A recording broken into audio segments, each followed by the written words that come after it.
तेजस्वी यादव को लगने जा रहा है एक बड़ा झटका।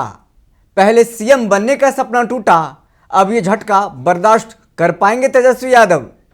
कैसे लगेगा ये झटका, चलिए हम आपको विस्तार से समझाते हैं। दरअसल ये मामला देखिए थोड़ा पेचीदा है। तेजस्वी यादव का सीएम बनने का सपना टूटा। बिहार की सबसे बड़ी पार्टी आरजेडी 25 सीटों पर सिमट गई। बिहार विधानसभा चुनाव में हार का जबरदस्त झटका लगा। 2015 से 2020 तक आरजेडी के आगे बढ़ते रहने का सिलसिला तो थम ही गया, आगे भी बड़े झटके खाने के लिए तेजस्वी को तैयार रहना पड़ेगा। तेजस्वी यादव और उनकी पार्टी आरजेडी को इस बार विधानसभा चुनाव में जितनी सीटें मिली हैं उतने में एक सदस्य को भी राज्यसभा भेज पाना असंभव है। चूंकि एनडीए का विधानसभा में 202 सीटों पर कब्जा है, इसीलिए उसकी तो बल्ले बल्ले रहेगी।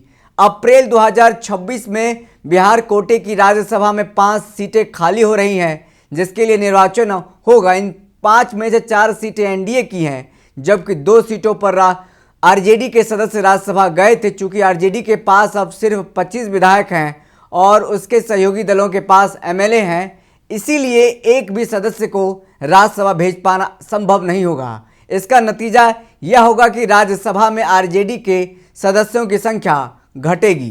राज्यसभा में बिहार के लिए 16 सदस्यों का कोटा है। आरजेडी के अभी 5 सदस्य हैं। इनमें प्रेमचंद्र गुप्ता और अमरेंद्र धारी सिंह की सदस्यता अप्रैल 2026 में समाप्त हो जाएगी। मनोज झा और संजय यादव का कार्यकाल 2030 तक है, जबकि फयाज अहमद का कार्यकाल 2028 में समाप्त हो रहा है। महागठबंधन के प्रमुख घटक कांग्रेस के अखिलेश प्रसाद सिंह भी राज्यसभा में है, उनका कार्यकाल भी 2030 में ही खत्म होगा। एनडीए की बात करें तो अप्रैल 2026 में उसके 4 सदस्यों का कार्यकाल खत्म होगा। इनमें जदयू कोटे के सदस्य और राज्यसभा के उपसभापति हरिवंश नारायण सिंह, रामनाथ ठाकुर के अलावा भाजपा और आरएलएम के एक सदस्य हैं। एनडीए के लिए रिक्त स्थानों पर अपने लोगों को भेजने में कोई परेशानी नहीं है, लेकिन राष्ट्रीय जनता दल के लिए तो यह असंभव है। राज्यसभा निर्वाचन में विधायकों की ही भूमिका होती है। दूसरे शब्दों में कहें तो विधायक ही राज्यसभा सदस्य को चुनते हैं। बिहार में एक सदस्य के चुनाव में 41 विधायकों का समर्थन जरूरी है।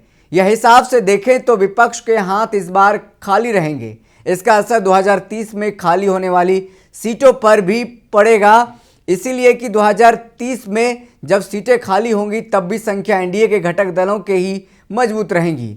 हालांकि उसी साल विधानसभा के भी चुनाव होंगे, लेकिन उसके पहले ही राज्यसभा चुनाव का असर आएगा। यानी अभी जो एनडीए के विधायकों की संख्या है वह 2030 में भी राज्यसभा निर्वाचन के वक्त उतनी ही रहेगी। बिहार विधानसभा में 243 विधायक हैं। इनमें एनडीए के पास 202 हैं तो 35 विधायक अभी विपक्षी महागठबंधन के पास है। राज्यसभा का चुनाव सिंगल ट्रांसफरेबल वोट सिस्टम से होता है। इसका जो पैमाना बना है उसकी गणना कुल असेंबली सीटों के आधार पर होती है। मसलन किसी उम्मीदवार को जीतने के लिए कम से कम 41 फर्स्ट प्रेफरेंस वाली वोट की जरूरत पड़ेगी। महागठबंधन के तमाम वोट इकट्ठा करने पर भी संख्या 35 से आगे नहीं बढ़ती है। ऐसे में राजद को अब किसी को राज्यसभा भेज पाना कम से कम 2030 तक तो संभव नहीं हो पाएगा। आरजेडी के लिए इस बार का विधानसभा चुनाव बड़ा नुकसान पहुंचाने वाला है। अव्वल तो सरकार बनाने के तेजस्वी के सपने पर पानी फिर गया। दूसरे राज्यसभा चुनाव में भी उसके लिए एक भी सीट जीत पाना असंभव दिख रहा है।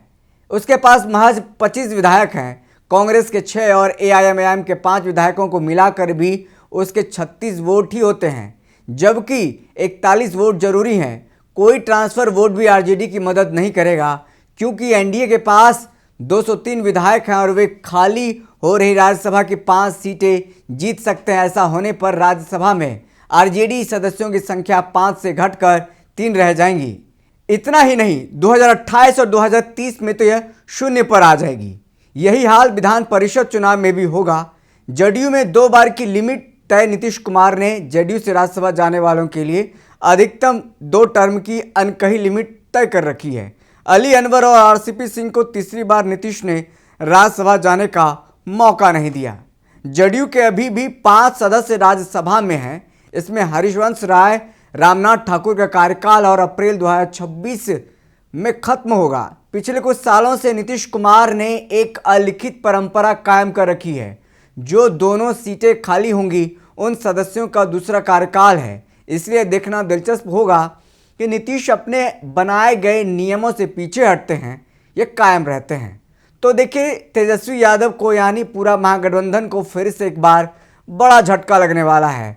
अभी आरजेडी के 5 राज्यसभा सांसद हैं, जिसमें से 2 घट करके मात्र 3 हो जाएंगे। हमें दीजिए इजाजत, फिर मिलते किसी बड़ी खबर के साथ। तब तक के लिए बहुत बहुत शुक्रिया।